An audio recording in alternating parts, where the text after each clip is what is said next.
قانون کو بنانے والے آپ ہیں، قانون کو بنانے والے جمعیت علماء ہند ہے، قانون کو بنانے والے آپ کے اکابر ہیں۔ آج دستور میں آپ کو جو حقوق دیے گئے ہیں وہ جمعیت علماء ہند کی دین۔ پہلی مرتبہ بہار میں اتنے بڑے مجمع میں آپ کے سامنے حاضر ہوں۔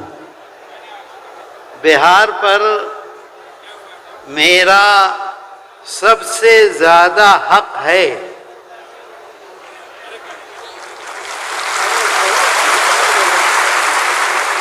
میرے بچوں کی ننہیال سمستی پور بہار میں ہے۔ ایک گزارش بہت ادب سے کرنا چاہتا ہوں کہ آپ لوگ اپنے موبائل بند کر دیں۔ موبائل پر اگر بات کرتے رہیں گے تو پروگرام چلے گا، لیکن آپ کا پروگرام جیسا چلنا چاہیے ایسا نہیں ہو سکے گا۔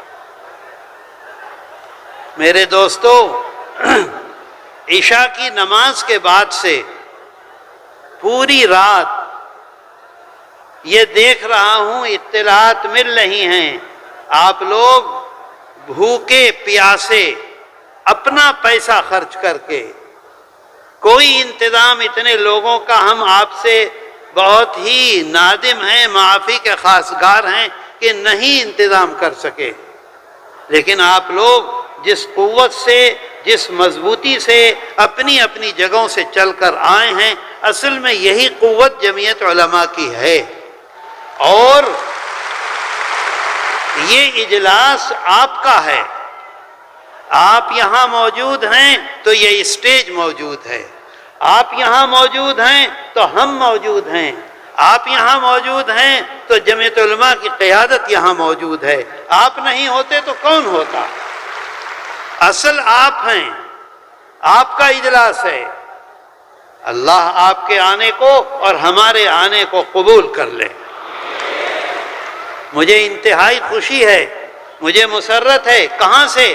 ارریا سے، کہاں سے؟ بھاگلپور سے، کہاں سے؟ باکا سے، جھارکھنڈ میں کہاں سے پوری رات سفر کر کے لوگ چلے آ رہے ہیں۔ کس لیے؟ جمعیت علماء ہند کی آواز پر۔ جمعیت علماء ہند یہ دنیا میں یہ جو انسائکلوپیڈیا ہے، یہ کہتا ہے کہ جمعیت علماء ہند ایک ایسی تنظیم ہے جو انتہائی متحرک اور فعال ہے، اور کسی کے پاس لوگ نہیں۔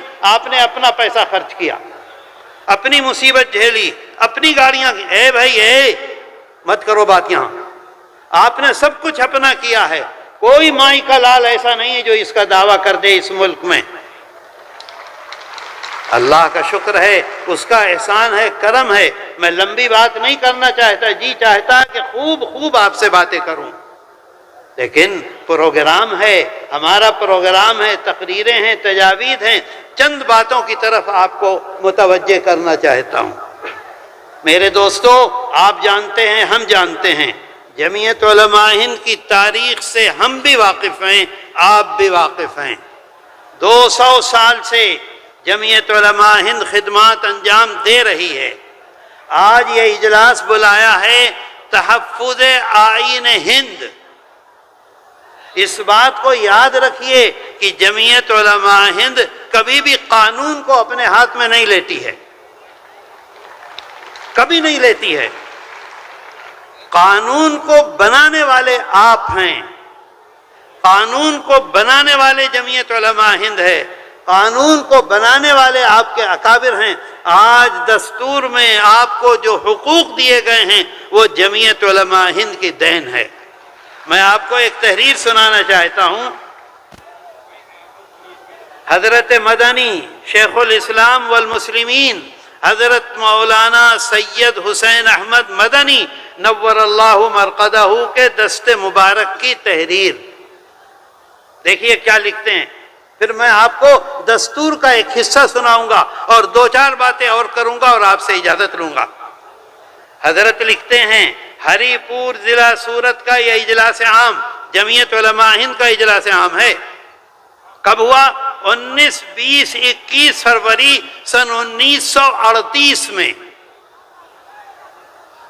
اسی تحفظ کو ذیل کے الفاظ میں پاس کیا گیا۔ ورکنگ کمیٹی نے اکتوبر سن 1937 میں اپنی کلکتہ کی میٹنگ میں اقلیتوں کے حقوق پر تجویز پاس کی تھی۔ جمعیت علماء ہند نے ہمارے اور آپ کے حقوق پر تجویز پاس کی سن 1937 میں کلکتے میں۔ اس تجویز کو بعینی ہی کانگریس اپنی ورکنگ کمیٹی میں پاس کرتی ہے۔ حضرت مدنی نور اللہ مرقدہ لکھتے ہیں اسے یہ کانگریس منظور کرتی ہے اور نئے سرے سے اعلان کرتی ہے کہ ہندوستان کی اقلیتوں کے تمدن، مذہبی اور لسانی حقوق کی حفاظت کرنا کانگریس کا پہلا فرض اور بنیادی پالیسی ہے، تاکہ حکومت کی کسی بھی ایسی اسکیم جس میں کانگریس شریک ہو اقلیتوں کو ترقی اور نشو نما کا زیادہ سے زیادہ موقع مل سکے اور وہ قوم کی سیاسی، اقتصادی اور کلچرل زندگی میں پورا حصہ لے سکیں۔ یہ شیخ الاسلام والمسلمین حضرت مولانا حسین احمد مدنی نور اللہ مرقدہ نے جمعیت علماء ہند کے اجلاس عام سن 1937 کی تجویز پیش کی، جو کانگریس نے منوان منظور کی۔ آج دستور کی حفاظت ہماری ذمہ داری، ہمارا فریضہ۔ میرے دوستو، ابھی پچھلے دنوں ایک بہت خطرناک صورتحال ملک میں ہوئی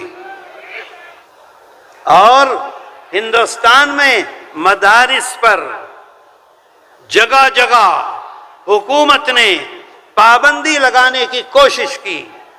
طرح طرح کے حکومت کے نمائندے مدارس میں پہنچ کر یہ بتاؤ پاخانے کتنے ہیں، یہ بتاؤ پیشاب خانے کتنے ہیں، یہ بتاؤ کہ کتابیں کتنی ہیں، اور سب لکھ کر دو، جس پہ چاہے پابندی لگا دیں، جس پر چاہے پابندی نہ لگائیں۔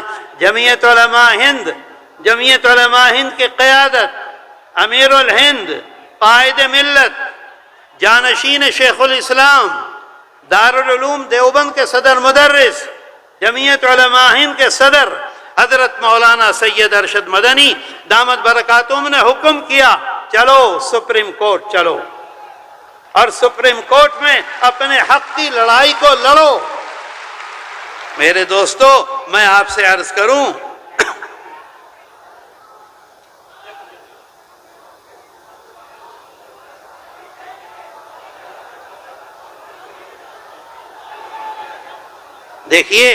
دیکھیے آپ کا جلسہ ہے، آپ کا اجلاس ہے۔ ابھی دلی میں 50,000 کا مجمع تھا اندرا گاندھی انڈور اسٹیڈیم میں۔ ایک بندر آ کر بیٹھ گیا اجلاس میں، از اول تا آخر بیٹھا رہا، ایسا سکون تھا کہ وہ اپنی جگہ سے ہلا نہیں۔ آپ نے تصویریں دیکھی ہوں گی اس کی۔ یہ آپ کا اجلاس ہے، میرا نہیں ہے۔ آپ ہیں، سب کچھ ہے، آپ نہیں ہیں، کچھ نہیں ہے۔ دیکھیے، جمعیت علماء ہند کی ان کوششوں کا نتیجہ آپ دیکھیے دستور میں۔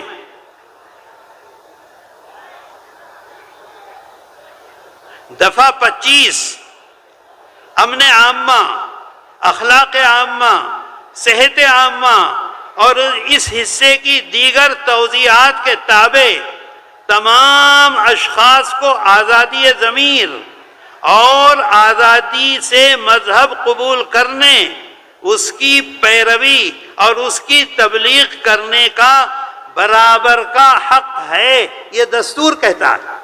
اسی کا نتیجہ ہے جو جمعیت علماء ہند نے کوشش کی تھی۔ دفعہ 26 جو ہے امن عامہ، اخلاق عامہ اور صحت عامہ کے تابع ہر ایک مذہبی فرقے یا اس کے کسی طبقے کو حق ہوگا، مذہبی فرقے یا اس کے کسی طبقے کو حق ہوگا، نمبر 1، مذہبی اور خیراتی اغراض کے لیے ادارے قائم کرنے اور چلانے کا، اپنے مذہبی امور کا انتظام خود کرنے کا، یہ دستور کہہ رہا ہے۔ ہندوستان کا دستور، آئین ہند، جس کے لیے یہ کانفرنس ہم نے کی ہے، اور میں نے ان سے کہا تھا کہ وہ دے دو، نہیں دیتے ہیں۔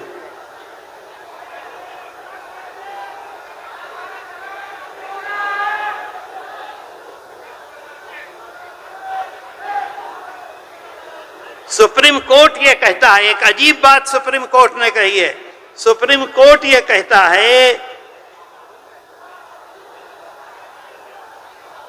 مذکورہ دفعات آئین ہند کے پارٹ 3 جو آئین کی روح کہا جاتا ہے، سپریم کورٹ یہ کہہ رہا ہے یہ آئین کی روح ہے، یہ جمعیت علماء ہند کی کوششوں کا نتیجہ ہے کہ آج دستوری طور پر آپ کو مکمل حقوق حاصل ہیں، اور اسی دستور کو یہ لوگ توڑنے کی اور ختم کرنے کی کوشش کر رہے ہیں۔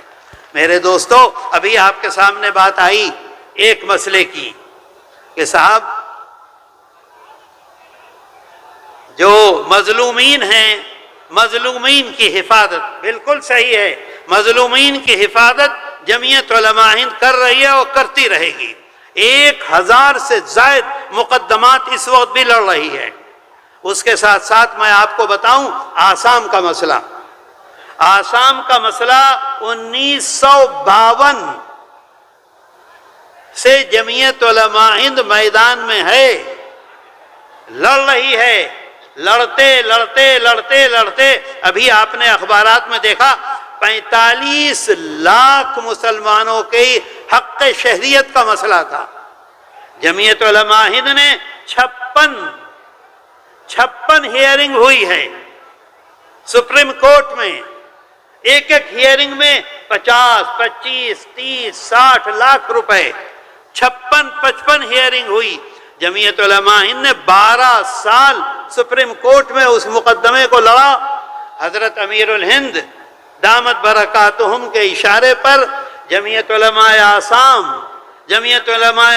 کے کارکنان، جمعیت علماء آسام کے صدر مولانا انفر اور جمعیت علماء ہند کے لوگ سب کے سب خدمت میں لگے رہے، اور اللہ کا احسان ہے کہ اللہ نے اس میں جمعیت علماء ہند کو کامیابی دی۔ میرے دوستو، آپ کو اندازہ نہیں ہے، اے بھائی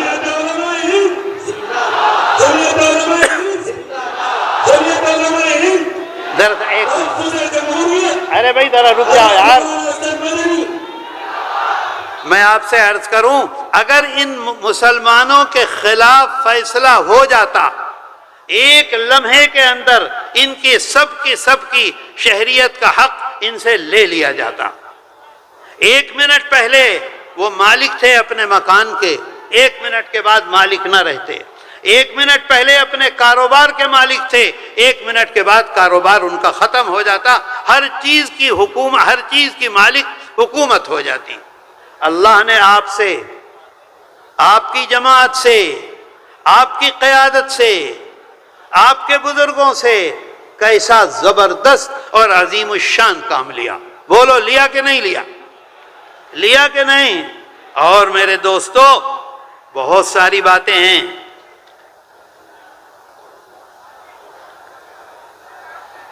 ہلدوانی میں،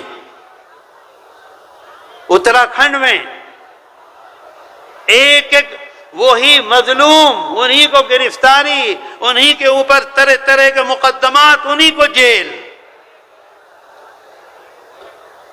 ارے بھائی یہ شور کیوں ہو رہا ہے؟ خاموش ہو جاؤ۔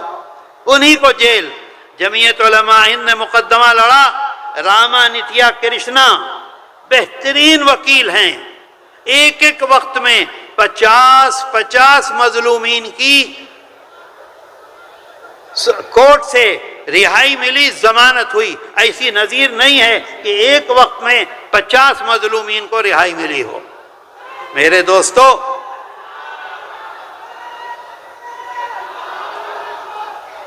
بہت شکریہ آپ کا، آپ بیٹھیں اطمینان سے سنیں۔ بلڈوزر، کتنا خطرناک کام بلڈوزر کا. ہم نے اپنا مکان بنایا، پوری زندگی کی کمائی لگا دی اپنے پوتے کے لیے، اپنے بیٹے کے لیے. ایک لمحے میں بلڈوزر آیا اور 1 گھنٹے کے اندر مسمار کر کے چلا گیا. جمعیت علماء ہند اور جمعیت علماء ہند کی قیادت اور جمعیت علماء ہند کے صدر محترم حضرت مولانا ارشد مدنی نے 2022 میں جمعیت علماء کی جو یہ کارکردگی ہے اس کو یہ آرڈر دیا کہ آپ جائزہ لیں اور جائزہ لے کر سپریم کورٹ میں جائیں، اور سپریم کورٹ میں اس کو جا کر گورنمنٹ کو اور سپریم کورٹ کو متوجہ کریں، چیلنج کریں ان کے اس عمل کو. جمعیت علماء ہند 18 اپریل سن 1922 کو گئی سپریم کورٹ. اور میں آپ سے ایک بات بتلانا چاہتا ہوں، میں یہ سب لے کر آیا ہوں. سپریم کورٹ نے جمعیت علماء ہند نے جو اس دعوے کو دائر کیا وہ کرمنل غنڈہ گردی، دوسرے لوگوں نے سول توڑ پھوڑ، لیکن جمعیت علماء ہند نے، حضرت صدر محترم نے فیصلہ کیا اس سے بڑی غنڈہ گردی کوئی نہیں ہو سکتی. کیوں تم مکان کو توڑتے ہو؟ اس کا باپ ہے، اس کی ماں ہے، اس کی بہنیں ہیں، اس کی اولاد ہے، کیا مطلب ہے اس کا؟ کرمنل. اور جمعیت علماء ہند نے فریق بنایا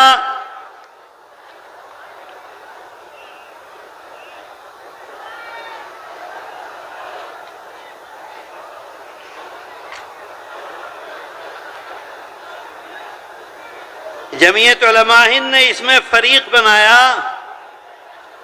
گورنمنٹ آف انڈیا کو، جمعیت علماء ہند نے فریق بنایا اتر پردیش کو، جمعیت علماء ہند نے فریق بنایا مدھیہ پردیش کو، جمعیت علماء ہند نے فریق بنایا گجرات کو، جمعیت علماء ہند نے فریق بنایا دلی اسٹیٹ کو.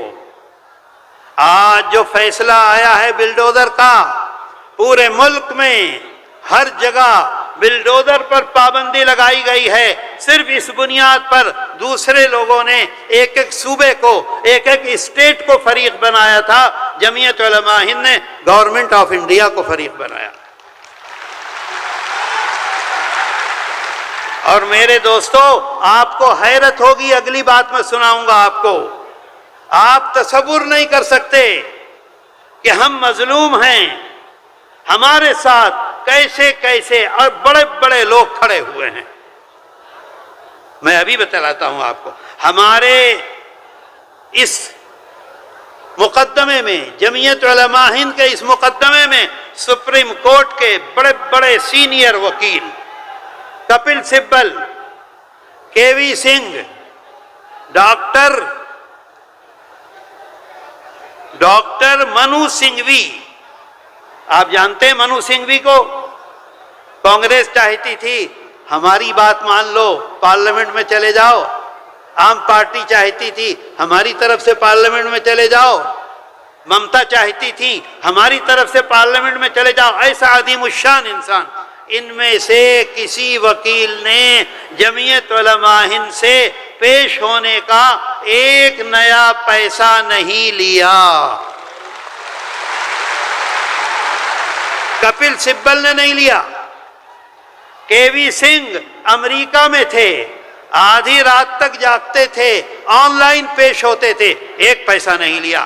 اور آخری جس میں فیصلہ آیا ہے اس کی بات آپ کو سناؤں. آخری سماعت پر، جسے غور سے سنیے گا، اتنی اہم بات ہے. آخری سماعت پر جمعیت علماء ہند کی جانب سے سینئر وکیل ڈاکٹر منو سنگھوی پیش ہوئے. ڈاکٹر منو سنگھوی کے عدالت میں داخل ہونے پر بھری عدالت میں گورنمنٹ آف انڈیا کا وکیل سالیسیٹر جنرل تشار مہتا، کیا نام ہے بولو؟ تشار مہتا سالیسیٹر جنرل جس وقت عدالت میں داخل ہوئے ہیں ڈاکٹر منو سنگھوی، تو پوچھتا ہے تشار مہتا، کیا پوچھتا ہے؟ آپ اس مقدمے میں کیسے پیش ہو رہے ہیں؟ بھری عدالت میں پوچھتا ہے آپ اس مقدمے میں کیسے پیش ہو رہے ہیں؟ آپ کی فیس کون ادا کرے گا؟ کیونکہ 30 لاکھ روپے فیس لیتے ہیں۔ تو معلوم ہے کیا جواب دیا سالیسیٹر جنرل کے اس جواب پر؟ انہوں نے کہا، ڈاکٹر منو سنگھوی نے کہا، وہ آج، غور سے سنیں، وہ آج عدالت میں جمعیت علماء ہند کی جانب سے پیش ہو رہے ہیں، اور آگے سنیے، اور مظلوموں کے ساتھ ہونے والی ناانصافی کے خلاف مفت میں اپنی خدمات پیش کرنا چاہتے ہیں۔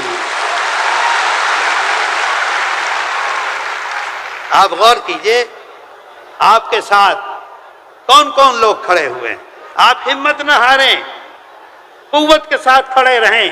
جب آپ کو آواز دی جائے آپ نکل آئیں۔ ایک رات جاگتے گزر جائے کیا حرج ہے؟ 2 وقت کا کھانا نہ کھائیں کیا حرج ہے؟ کھڑے کھڑے گزر جائے کیا حرج ہے؟ کوئی حرج نہیں۔ آپ دیکھیے آپ کی قیادت، آپ کی جماعت پر کیسا اعتماد ہے۔ سالیسیٹر جنرل پوچھتا ہے آپ کیسے؟ وہ کہتے ہیں میں جمعیت علماء ہند کی طرف سے مظلوموں کی حمایت میں، مظلوموں کے ساتھ جو ناانصافی ہو رہی ہے اس کی وجہ سے آج کھڑا ہوا ہوں۔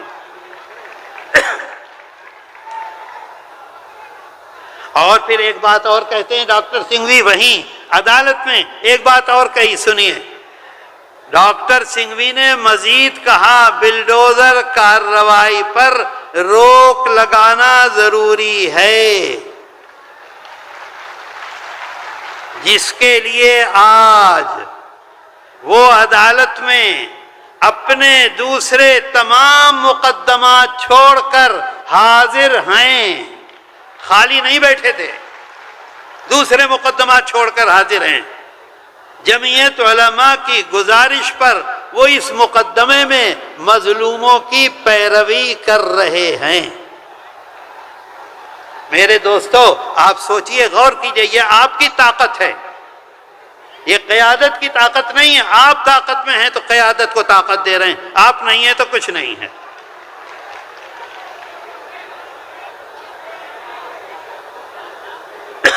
میرے دوستو اگر آپ یہ سمجھتے ہیں کہ اوقاف کے سلسلے میں جمعیت علماء ہند نے آج پہلی مرتبہ آپ کو آواز دی ہے، نہیں، یہ دیکھیے یہ کتابچہ موجود ہے۔ 1923 سے جمعیت علماء ہند اس خدمت کو انجام دے رہی ہے۔ 1923 سے ہر موقع پر یہ کتابچہ یہاں موجود ہے، آپ لوگ جائیں تو لے کر جائیں۔ آج صورتحال کیا ہے؟ آج صورتحال یہ ہے کہ اجمیر شریف کی درگاہ محفوظ نہیں، قبرستان محفوظ نہیں، مسجدیں محفوظ نہیں، ہمارے معابد محفوظ نہیں، خانقاہیں محفوظ نہیں۔ اس وجہ سے جمعیت علماء ہند نے آج آپ کو آواز دی ہے، آؤ، نکلو، باہر آؤ اور جمعیت کی آواز کے ساتھ اپنی آواز کو ملا کر احتجاج کرو۔ میرے دوستو بریلوی مکتب فکر محفوظ نہیں ہے، دیوبندی مکتب فکر محفوظ نہیں ہے، اہل حدیث محفوظ نہیں ہیں، خانقاہی محفوظ نہیں ہیں، سب پر ان کی نظر ہے۔ میرے دوستو قوت کے ساتھ، مضبوطی کے ساتھ آج فیصلہ کرو، جو تمہارے لیے اس سلسلے میں کھڑا ہوگا تم اس کے ساتھ کھڑے ہوگے۔ بولو بولو بولو۔ اور جو ہمارے ساتھ کھڑا نہیں ہے اوقاف کے سلسلے میں، ہم اس کو سبق سکھائیں گے۔ کیا مطلب ہے؟ ہماری ٹانگیں کاٹو اور ہمارے ووٹ کو لو، آج یہ فیصلہ کر لو۔ میرے دوستو اب اجلاس چل رہا ہے، دوسری کارروائیاں باقی ہیں۔ میں بہت شکر گزار ہوں کہ آپ نے بہت اطمینان سے سنا۔ میں ڈاکٹر فیض قادری کا بہت ان کو مبارکباد پیش کرنا چاہتا ہوں۔ سب سے زیادہ محنت تمام لوگوں کی محنت ہے، سب کی خدمت ہے، لیکن سب سے زیادہ محنت ان کی ہے۔ اللہ تعالیٰ ان کو ہر طرح سے کامیاب کرے اور ہر طرح کے حسد سے اور شر سے ان کی حفاظت کرے اور ہمارے آنے کو قبول کر لے۔ وآخر دعوانا ان الحمدللہ رب العالمین۔ جزاک اللہ، تقبل اللہ۔ کرسی ادھر کر دیں۔ جزاک اللہ، تقبل اللہ۔ بھائی آپ کھڑے ہیں، ساتھ ہیں، ہاتھ اٹھا کر کے بولیے جامعۃ العلماء جو کہے گی مانیں گے، کریں گے۔ جی جی جی، یہ غالباً یہ ایکٹ آپ کو بیدار کرنے کے لیے آیا ہے۔ آپ زندہ قوم تو پہلے سے ہیں، اب بیدار ہو جائیے، انقلاب آ جائے گا۔ ہم 1 انچ زمین بھی اپنے وقف کی ضائع نہیں ہونے دیں گے انشاءاللہ۔